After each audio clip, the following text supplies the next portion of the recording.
Processing just because you can. When starting out, reading books, taking courses, and doing all that kind of stuff, and then you learn that you should compress the snare, you should compress the hi-hat and everything. But when I started processing what I heard needed processing, my mixes elevated several levels of elevation to my mixes because I just stopped caring about all the plugins.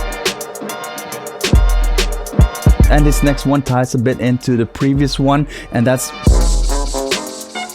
processing because you just bought a $200 plugin. I bought, for example, Soothe 2 at some point, and then I started using it all over the place, and my mixes became... I had a dip in my mixing abilities a bit because of that, and then I just figured out, no, you can't do that. Go back. Use it only when you need it. High pass filtering uncritically, for example, to remove mud or create headroom. Oftentimes what you end up with is a thin sound because you don't have enough 150 Hertz, you don't have enough 300 Hertz, you're lacking the typical mud areas. The body of the song also lives there. So it's important to take care of the sound in all frequencies. Not liking videos like these and not subscribing to awesome content creators in the audio production space, that's a serious mistake. No further comments needed, I think. Panning like a drunk. Say you have a piano, you pan it to the left, you have guitar, you pan it to the right, and you pan it just as much without thinking that you should maybe adjust according to not only how loud it is in terms of LUFS or RMS, but also in terms of how loud it is perceived, because there are different textures going on. So you might want to pan the piano a bit further to the left, then you pan the guitar to the right to create that stereo feel, but you also need the balance, so you need to have a central point where you can stand, otherwise you will just move around, wiggle like a drum. Ignoring the transients. So the transients is what makes the sound pop and punch. You need those transients, you need the kick, you need the snare. When over compressing them or washing them out with reverb or whatever, it might hurt the transients. So take care of those transients, give them some love. Not using reference tracks. I have a whole video about reference tracks. You should really check it out if you haven't already. There are actually 3 things that you can use reference tracks for that I've done in the past that I've shared with you in that video. So run over there and check it out if you haven't. At times it's quite difficult to just listen to your own mix and not having some sort of anchor point in the real world in terms of what a professional mix consists of. Some point to measure whether or not your elements are too loud related to each other. For example, the vocals in relation to the bass and the guitars in relation to the hi-hats and so on and so forth. And when I started using references, it was sort of like a revolution.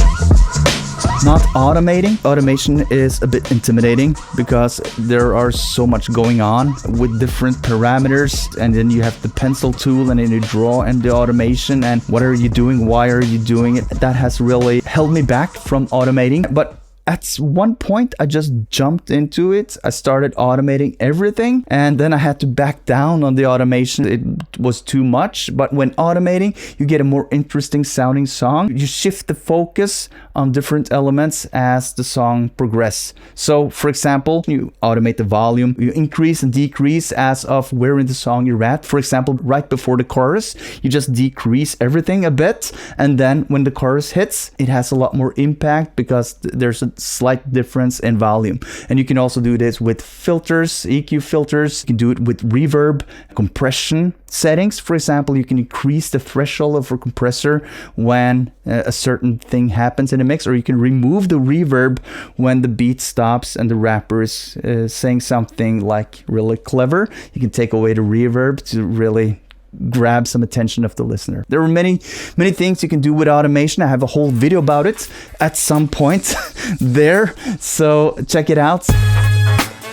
Too loud or too quiet vocals, and this is really a trick. This ties a bit back to the automation, because you can automate the vocals to make them pop more at different points in the song where there are other elements that are competing with the vocals. You can turn the vocals up, for example, or you can turn something else down using automation. But you can also make the vocals too loud, so you turn your speakers down as low as you can, as quiet as you can in volume, and then you tweak until you just hear the sibilance of the vocals and the sibilance of the hi-hats, and then you know you're in the right ballpark, and from there you can tweak to taste. But it's really difficult at times to get the vocals to match with the instrument section without being too quiet or too loud. It's also preference, because some like lower volumes.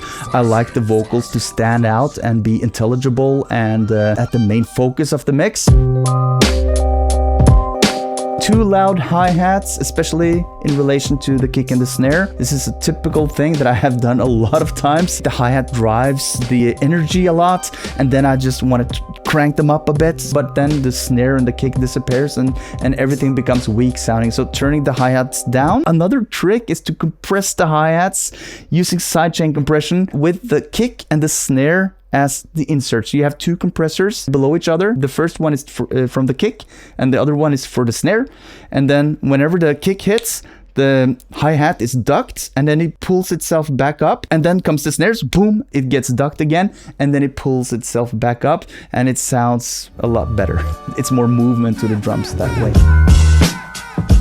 Overly compressed drums. Drums should have their transients intact, but it shouldn't be too transient heavy either, because those high frequency energy elements tend to make for a rather weak mix. If you have overly dynamic drums, it will be harder to have your song sound as loud as the next song in the same genre, especially when it comes to hip hop and EDM.